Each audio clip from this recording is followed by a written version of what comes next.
La polysomnographie est un examen effectué dans un service spécialisé dans l'étude du sommeil. Cet examen est souvent pratiqué pour rechercher un syndrome d'apnée du sommeil. La polysomnographie consiste à dormir durant toute une nuit avec des électrodes positionnées sur votre crâne, votre face, votre poitrine et vos jambes.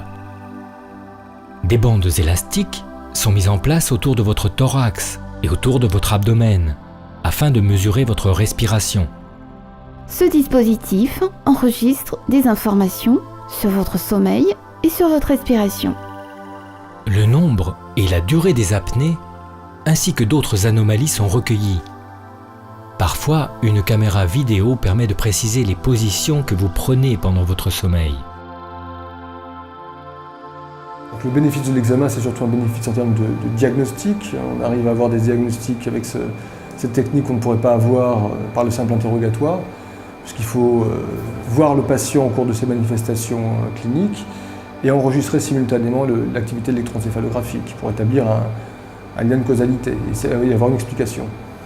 Donc il y a un certain nombre de maladies qui touchent plus ou moins plus spécifiquement le sommeil. L'apnée du sommeil est une pathologie très fréquente.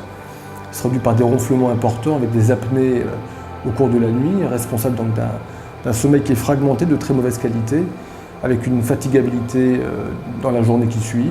Le deuxième est celui des épilepsies. Il y a beaucoup de formes d'épilepsie dont le diagnostic n'est pas évident avec des électroencéphalogrammes de journée et qui se révèlent en cours de sommeil en fait. Il y a tout un tas d'autres pathologies beaucoup plus rares du maintien de la veille et du sommeil, comme la narcolepsie, qui sont également uniquement explorées avec ce type d'examen-là.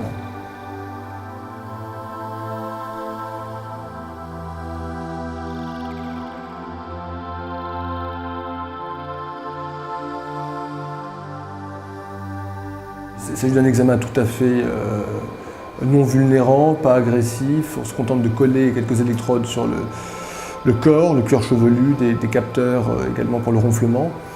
Il n'y a aucune injection qui est faite, aucune précaution particulière d'aucune sorte.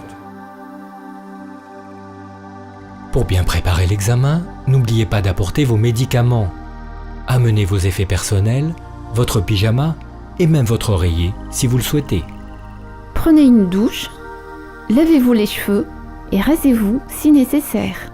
Ne prenez pas de café après 18 h le soir de l'examen.